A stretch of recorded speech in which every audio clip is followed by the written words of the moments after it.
Lagi na lang walang kuryente sa amin kaya naisipan ko na mag-invest sa ganito. Mura lang naman ito guys. At malaking tulong ito lalo na kung mainit ang panahon. Kung sasaksakan niya ito ng clip fan, maaari itong umabot ng 5 hanggang 6 na oras. Pwede rin itong saksakan ng TV, laptop, at pwede rin kayong mag-charge dito. Mas malaking battery pack, mas matagal malobat.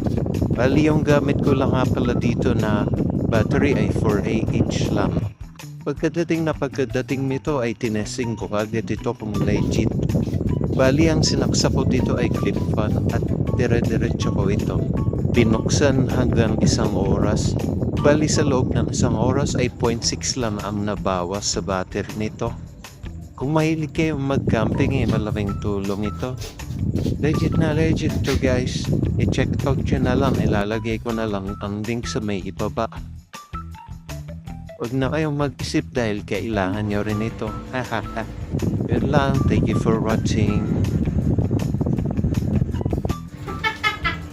Dahan-dahan pa siyang ganun eh. Ganun pa. Oh, ito na.